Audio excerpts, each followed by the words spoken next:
Toastmaster and honored guest. So one of the things that I always go over in a financial planning meeting with my client is I always ask them, do you have a living trust set up? So a lot of us might heard of living trust, and some of them might confuse living trust with a will.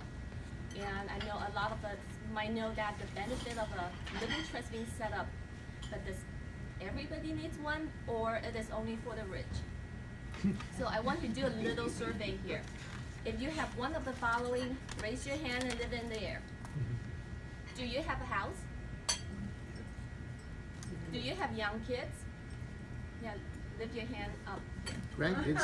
Grandkids. Grandkids. Do you have your own business? Do you or your spouse over 55? Little bit. Almost there. Do you care who inherit your assets if you pass? How's that again? What's the last question? Do you care where your assets is going after you pass? Of course. Can I ask who did not raise your hands? Congratulations, you guys don't need a trust yet. So if you have one of the above, maybe it's time for you to consider to have a living trust set up. The two biggest reasons why the people have a living trust is number one, to avoid probate, number two, to keep their privacy. So probate is a legal process to administer a deceased person's estate after they pass. So basically, the court is telling people, is making decisions to determine where your assets is going to, how to distribute your assets after you pass, if you don't have a will. But what if I already have a will? That is great. However, the court will still be the one who approves your will and determine where the assets is going based on that. So basically, even you have a will, you still need to go through probate. Privacy. Is a will good enough? A will is a public document. So basically, it is open for everyone to see and possibly for someone to contest it. So and anyone can go over the detail of your will and know about how much money that you have left. If you have a living trust set up, your assets can transfer to the beneficiary right away without going through a probate. And plus, it is a private document, meaning that only you, your beneficiary, and the successor trustee would know about the details, but nobody else. So let me give you an example here. Let's say your mom died with a house, that leave the house, it is $500,000 without a living trust set up. So now the house needs to go through probate, and there's a lot of paperwork, a lot of time. In average, it takes about a year to get the whole case closed. And the court fee, the attorney fee, everything add up about 7 to 10% of the estate. So for $500,000 house, you're looking to pay about $35,000 to $45,000 before you eventually can get the house. And in my example, I am assuming you are the only kids, and you are going to do the work. But what if you have two other siblings? One of them is completely ignorant, does not want to do anything. The other one, your brother, think that, well, he should get more. So that become a problem.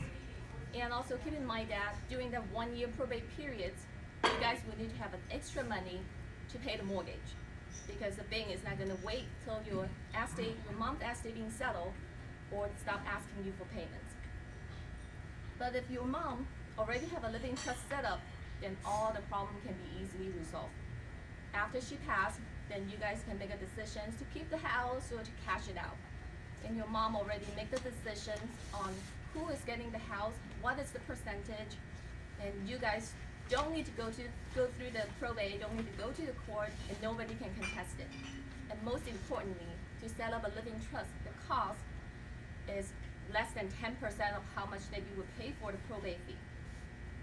So nowadays, the whole living trust package is much more than that, than just the trust itself. So it comes with one of the most important documents is your last will. That is very important, especially if you have a young kid, because it allows you to designate who is the guardian of your kid if you pass. So instead of the court telling you who is going to raise your kid, you already make the call, you already select the best candidate for your kids. The durable power of attorney This is a legal document to have someone to act on your behalf if you should become incapacitated. So that person will take care of your financial assets. It will help you to pay your bill. And another one is the healthcare directive. So that is one of the documents that you assign a trusted person to make the healthcare decisions for you, to tell the doctor to pull the plug, as you wish. Yeah, sounds like a trust can do a lot of different things. And what is the downside to having a trust? So, number one, of course, you will need to pay for it to set it up. You need to keep it up to date. You need to fund it. And you might need to pay again if you want to amend it. You want to revoke it if you change your mind. Number two, the trust, it does not offer any tax benefit, and it does not protect your assets. Basically, you have the right to put your assets in and out anytime you want. So everything in the trust is still considered your assets. You will need to pay tax on it, and the creditor can still go after your living trust if you are in financial trouble. So, do you need a living trust? The answer is yes and no. The trust is not for everyone. However, it would be a well-spent money if you have a certain amount of assets. At least you need to have a house. Number two, if you want to direct where your assets is going after you pass, you don't want someone to make the decisions for you. You want to keep in control. Number three, you want to keep it private. Number four, if you don't want to add extra burden to your kid, for them to wait for a year, go through the probate process, or have your kid to fight over who should get what. Number five, if you want to assign a trusted person to perform a certain duty for you when you are not able to. That is when the time that you should have a trust set up.